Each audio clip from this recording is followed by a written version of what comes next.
नमस्कार मित्रों, भगवती चरण वर्मा की कहानी कला में आपका स्वागत, वंदन, अभिनंदन।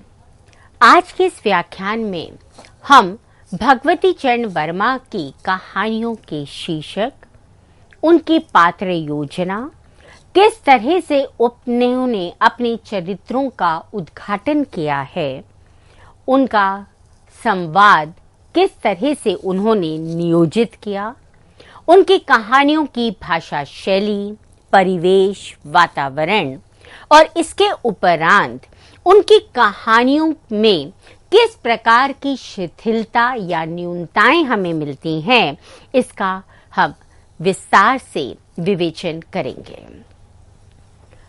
भगवती चरण वर्मा की कहानियों की मूल संवेदना अगर हम देखें तो विभिन्न प्रकार की है। एक अनुभव, मेज की तस्वीर, कायरता, उत्तरदायित्व इत्यादि कहानियों का शीर्षक उन कहानियों की संवेदना को अभिव्यक्त करता है।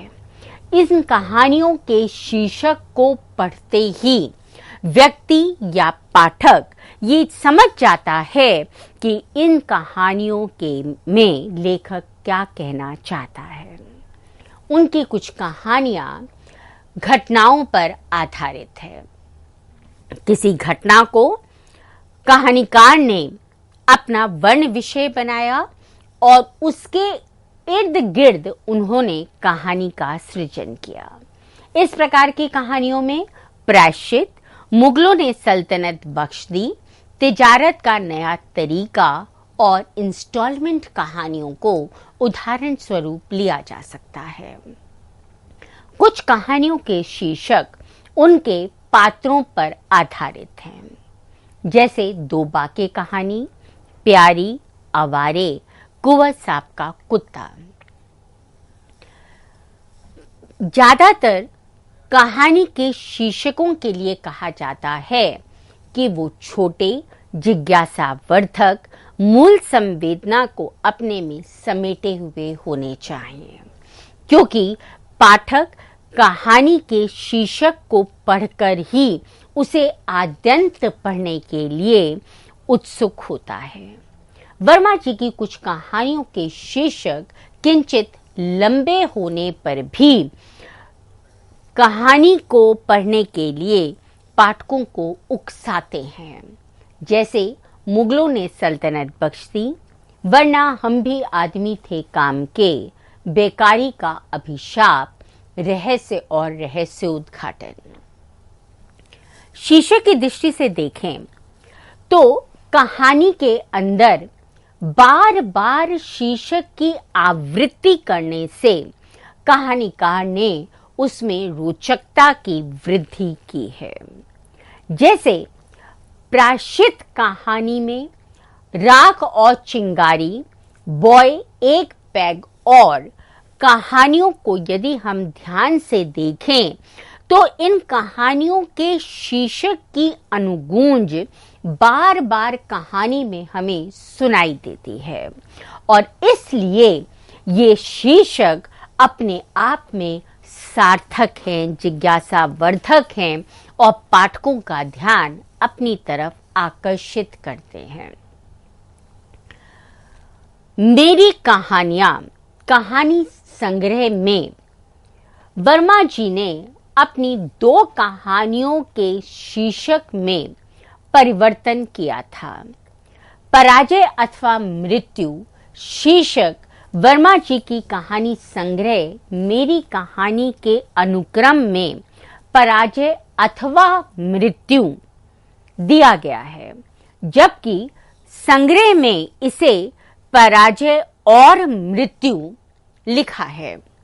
यदि यह त्रुटि प्रिंट की है या प्रूफ रीडर की है तो भी अक्षम्य नहीं है, क्योंकि प्रूफ रीडर का काम है एक एक शब्द को ध्यान से देखना, क्योंकि इस प्रकार की त्रुटि पाठकों के अंदर, आलोचकों के अंदर एक भ्रम की स्थिति, एक दुविधा की स्थिति उत्पन्न कर देती है कि क्या ये दो कहानियां हैं, पराजय अथवा मृत्यु तथा पराजय और मृत्यु, अथवा ये एक ही कहानी को गलती से दो शीर्षक दे दिए गए हैं।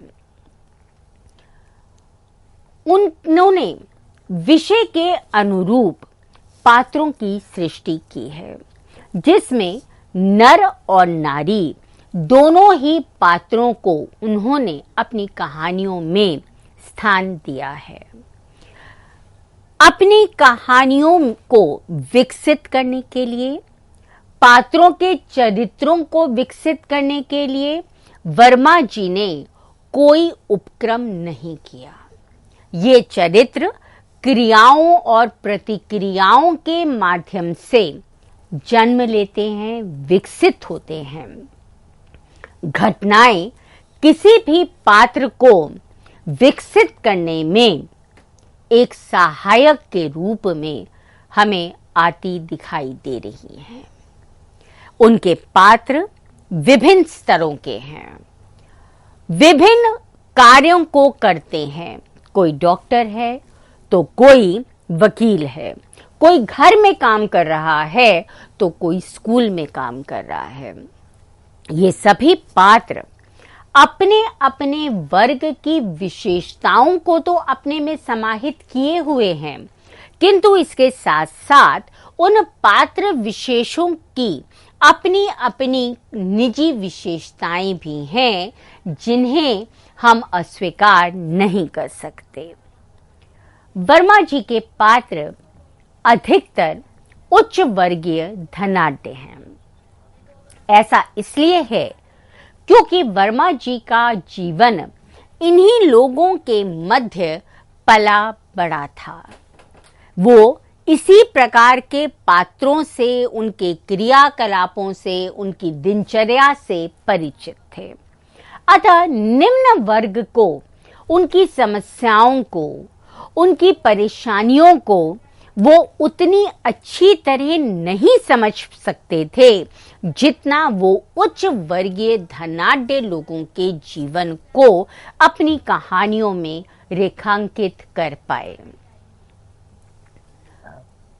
कहीं कहीं वर्मा जी ने एक पात्र से भी अपनी पूरी कहानी का सृजन किया है।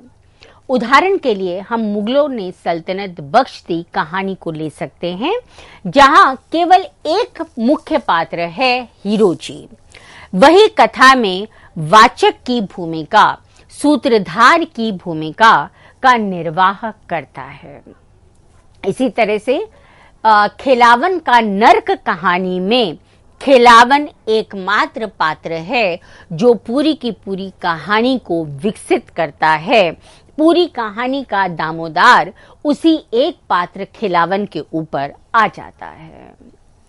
उसकी पत्नी सुखिया एवं मंदिर के पुरुष की बातचीत खिलावन की मानसिकता को, उसके अंतर्द्वंद को, उसकी विचारधारा को दर्शाने के लिए अंकित की गई है।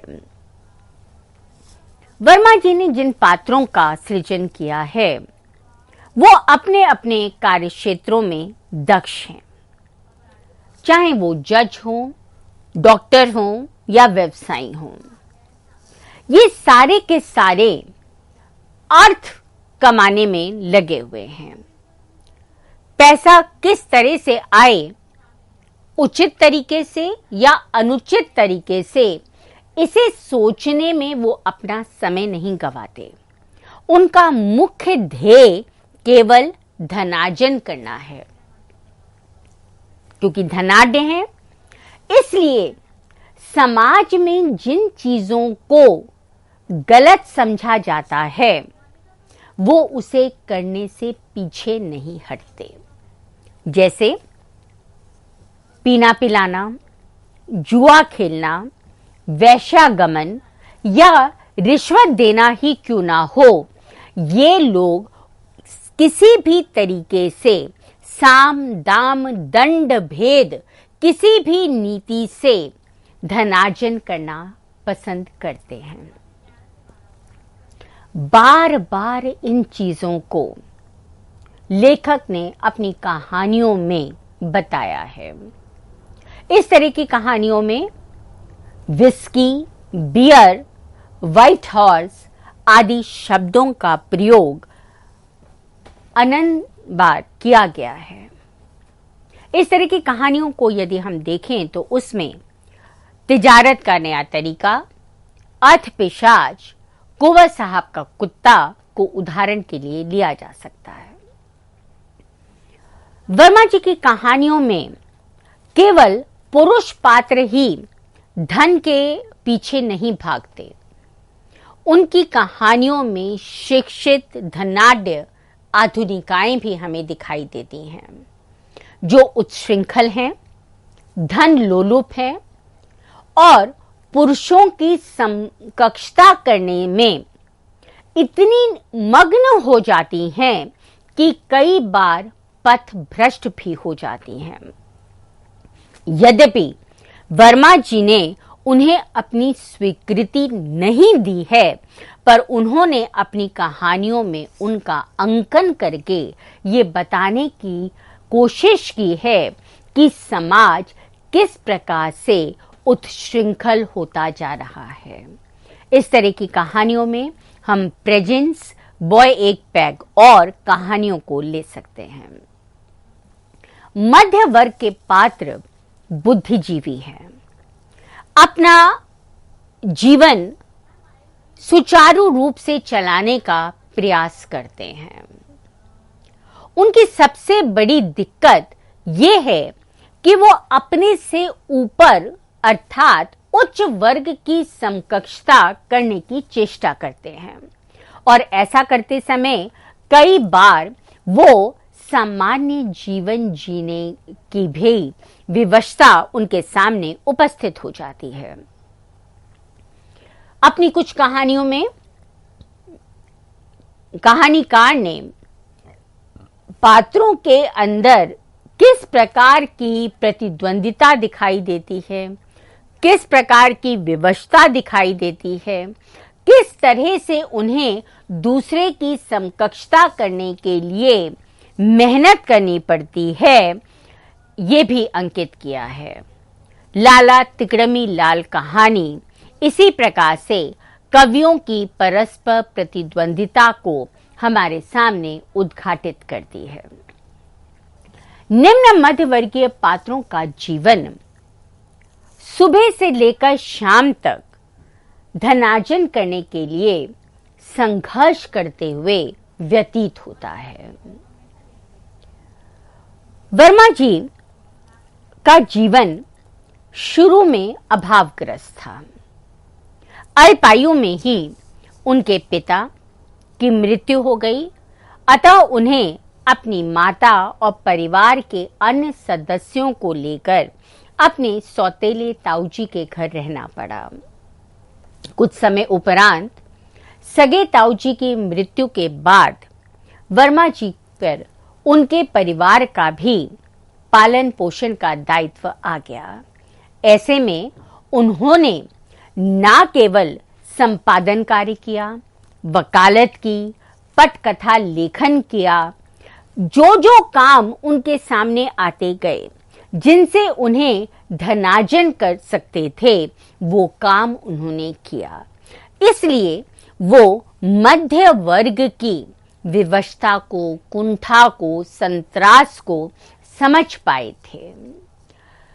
उनकी कहानी आवारे में अगर हम ध्यान से देखें तो उसमें हमें वर्मा जी का स्वयं का जीवन व्यंजित दिखाई देता है।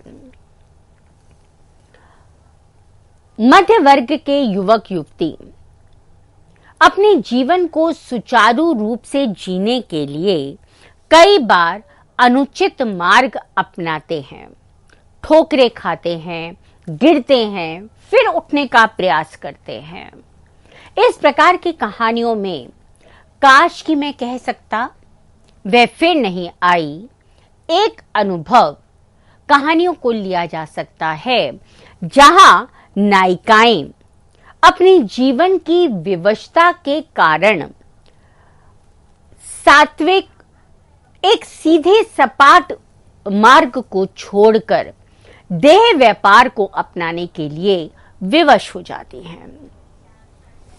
पति अथवा प्रेमी के द्वारा छली गई स्त्रियों की कुंठाओं को भी वर्मा जी ने अपनी कहानियों में स्थान दिया है कि किस प्रकार से पति और प्रेमी द्वारा छली जाने पर ये स्त्रियां कुंठाग्रस्त हो जाती हैं और पतित हो जाती हैं, विभिन्न प्रकार की ऐसे कार्य करने लगती हैं जो सामान्य रूप से वो करना नहीं चाहती।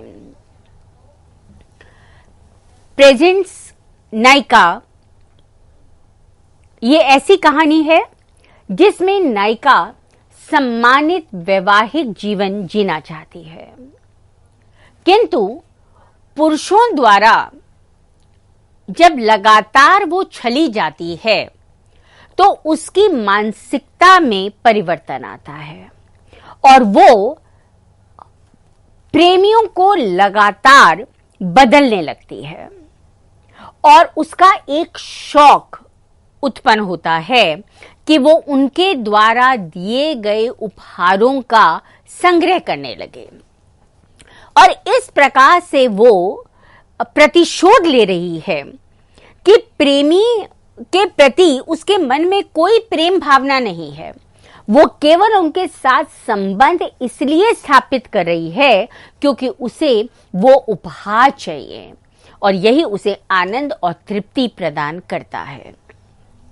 पराजय अथवा मृत्यु कहानी की भुवनेश्वरी देवी पुरुष जाति पर विश्वास ही नहीं करती और जब कालांतर में पुरुष पर उसका पुनः विश्वास किसी तरह से स्थापित होता है और वो दोबारा से जीवन जीना चाहती है, वैवाहिक जीवन में पदार्पण करना चाहती है, तो फिर उसका मन द्विधाग्रस्त हो जाता है क्योंकि उसे ऐसा लगता है कि पुरुष के साथ विवाह करने पर वो एक प्रकार से पराजित हो जाएगी, पुरुष की गुलामी करने लगेगी और इसलिए वो दोबारा से विवाह ना करने का ही निश्चय लेती है और मृत्यु का वरण करना ही श्रेयस्कर समझती है।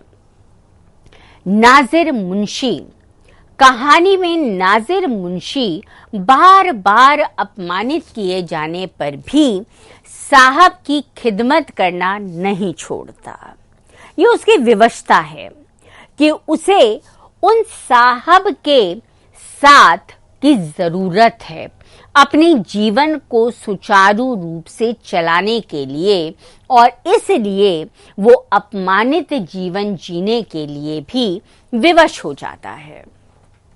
कुंवर साहब का कुत्ता कहानी में निरीह धोबी और उसकी पत्नी इस प्रकार का जीवन जीते हैं कि उनके लिए अपनी जीविका के एकमात्र साधन गधे के मरने पर अफसोस करने के लिए, रोने के लिए, दुख प्रकट करने के लिए समय नहीं होता। वो केवल कुछ क्षण के लिए रोकर चुप हो जाते हैं और अपना जीवन आगे चलाने की कोशिश करने लगते हैं। वर्मा जी ने पात्रों का चरित्रोद्घाटन अनेक प्रकार से किया है। उन्होंने पात्रों की भार्याकृति का रेखा चित्रात्मक अंकन किया है, जिसमें पात्र परिस्थितियों के घात प्रतिघात से परिवर्तित होते हैं, उनका चरित्र परिवर्तित होता है और इस प्रकार से कहानी आगे बढ़ने लगती है। कई बार उन्होंने पात्रों की बाह्याकृति, उनकी विशेषताओं को दिखाने के लिए रेखा चित्रात्मक अंकन स्वयं किया है। जैसे दो बाके कहानी में उन्होंने लिखा है, शोधों के सरगनों को लखनऊ वाले बाके कहते हैं। शाम के वक्त तहमत पहने हुए और कसरती बदन पर जालीदार बनियान पहनकर उसके ऊपर बूटेदार चिकन का कुर्ता डांटे हुए जब वे निकलते हैं तब लोग बाग बड़ी हसरत की निगाहों से उन्हें देखते हैं। ये अंकन लखनऊ के शोहदों का पूरा चित्र पाठक के सामने उपस्थित कर देता है। इसी प्रकार से प्रायश्चित कहानी में पंडित परम सुख का चित्र सजीव रूप में अपने पाठकों के समक्ष उपस्थित होता है। लेखक ने लिखा है, पंडित परम सुख चौबे छोटे से मोटे से आदमी थे। लंबाई 4 फुट 10 इंच और तोंद का घेरा 58 इंच। चेहरा गोल मटोल, मूछें बड़ी बड़ी, रंग गोरा, चोटी कमर तक पहुंचती हुई। मथुरा में जब पसेरी खुराक वाले पंडितों को ढूंढा जाता था तो पंडित परम सुख को प्रथम स्थान दिया जाता था। इस तरह से उन्होंने अपनी रचनाओं में विभिन्न प्रकार से पात्रों का चित्रण किया है। पराजय और मृत्यु कहानी में भुवनेश्वरी देवी सुंदर, साहस और आत्मविश्वास से युक्त महिला के रूप में हमारे सामने उपस्थित हैं। नारी स्वातंत्र्य की पक्षधर हैं, इसलिए अविवाहित रहना ज्यादा पसंद करती हैं। मृत्यु द्वारा घसीटी जाते समय वे उसी पुरुष को लगातार पुकारने लगती हैं जिससे वो शुरू से दूर भाग रही थीं। अब मेरे सामने प्रश्न ये है कि क्या मैं पराजय स्वीकार कर लूं? उस युवक से विवाह करने का अर्थ है मेरी पराजय। मेरे सामने 2 मार्ग हैं, पराजय अथवा मृत्यु। इन दोनों में मुझे चुनना है और मैं मृत्यु को चुनती हूं। पात्रों के आत्मकथन उनके चरित्र को प्रकाशित करते हैं। 2 रातें में वेश्या अपने विषय में स्वयं बताती हैं, जिंदगी में एक रात, केवल एक रात मैंने प्रेम किया। वह जिंदगी का एकमात्र सपना था। उस सपने को मैंने अस्तित्व बनाकर रखना चाहा था। जीवन बाबू, उस एक रात के प्रेम को मैंने अनंत रातों में भरना चाहा था, पर वह ना हो सका। 6 आने का टिकट कहानी में राम खिलावन तथा किशोर जी का आपस में किया गया संवाद राम खिलावन को मुफ्तखोर और किशोरी जी को लालची बताता है। कुछ नाम पात्रों के चरित्रों की ओर संकेत करते हैं, जैसे पंडित परम सुख, सुखराम, तिकड़मीलाल। इन नामों से हमें उनके चरित्रों का पता चल जाता है। वर्मा जी की कहानियों में संवाद छोटे और नाटकीय हैं। ये संवाद कथा के विकास में सहायक हैं, चरित्रों उद्घाटन में सहायक हैं और अधिकांश स्थानों पर लेखक ने स्वयं कथा का वाचन अपने हाथ में लिया है। यदि हम भाषा की दृष्टि से देखें तो वर्मा जी की कहानियां अधिकांशतः लखनऊ के वातावरण में सृजित की गई हैं। इसलिए उनकी भाषा में हमें उर्दू के शब्द अधिक दिखाई देते हैं। कैफियत, क्यास, काबिल, इत्तिला, इज्जत इत्यादि। वर्मा जी ने कहीं पर भी भाषा की दृष्टि से संकोच नहीं किया है। जहां कहीं उन्हें लगा कि अंग्रेजी के शब्द उनके भाव को अधिक अच्छी तरह से अभिव्यक्त करेंगे, उन्होंने अंग्रेजी शब्दों का प्रयोग किया। पॉलिसी, मिल, मिडिल क्लास इसी प्रकार के शब्द हैं। उन्होंने अपनी भाषा को सुंदर बनाने के लिए सूक्तियों और कहावतों का भी अवलंब लिया है। सूक्तियों की दृष्टि से ज्ञान कुरूपता है और अज्ञान सौंदर्य है। कहावत, जल्दी का काम शैतान का काम। इसी प्रकार से उन्होंने मुहावरों का भी प्रयोग करके अपनी भाषा को गति दी है। जान है तो जहान है, दिमाग चाटना, इसी प्रकार के मुहावरे हैं। उनकी भाषा पात्रानुकूल भाषा है जो उनके स्तर और उनकी शिक्षा को बखूबी पाठकों के सामने खोलती है। पात्र अपने स्वभाव के अनुसार अपनी भाषा का प्रयोग करते हैं। यदि हम देखें तो डॉक्टर अष्टभुजा पांडे ने लिखा है, वर्मा जी की शब्द योजना व्यवहारिक और पर्याप्त सजग नहीं रही है। संस्कृत शब्दावली की ओर न मुड़कर वर्मा जी उर्दू की ओर अधिक झुके हैं। ग्रीष्मकालीन निझर का मंद भाषागत प्रवाह तो सर्वत्र मिलेगा, पर कहीं कहीं भाषा के पूर्ण प्रवेश के चित्र भी भरे दिखाई देंगे। इस प्रकार से हम देखते हैं कि उन्होंने शैली को उत्कृष्टता प्रदान करते हुए भी अपने आप को विभिन्न शैलियों में बांधा है। जैसे कहीं हमें वर्णनात्मक शैली दिखाई देती है, कहीं हमें चित्रात्मक शैली दिखाई देती है, कहीं हमें रेखा चित्रात्मक शैली दिखाई देती है।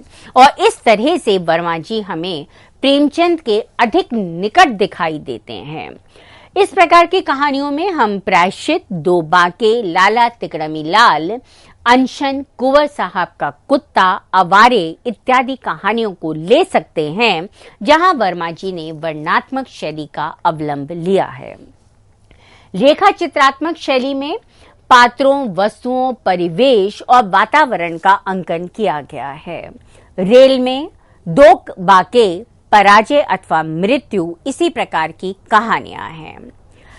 कई बार इन्हें कहानी ना कहकर रेखा चित्र कहना अधिक उचित लगता है, पर ऐसा नहीं है, क्योंकि ये रेखा चित्र विधा के माननीय मानदंडों पर खरे नहीं उतरते।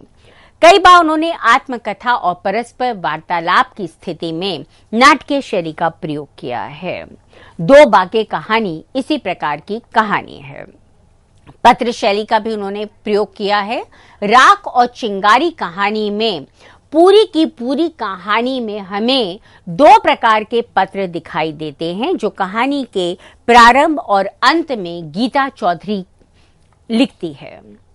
पराजय और मृत्यु कहानी में भी भुवनेश्वरी दो पत्रों के माध्यम से अपनी बात कहती है। एक पत्र में वो अपनी और अपनी सहेली की गुंडों से रक्षा करने वाले व्यक्ति को धन्यवाद देती है, तो दूसरे में वो अपनी द्वंद्वात्मक मानसिकता को अभिव्यक्त करती है।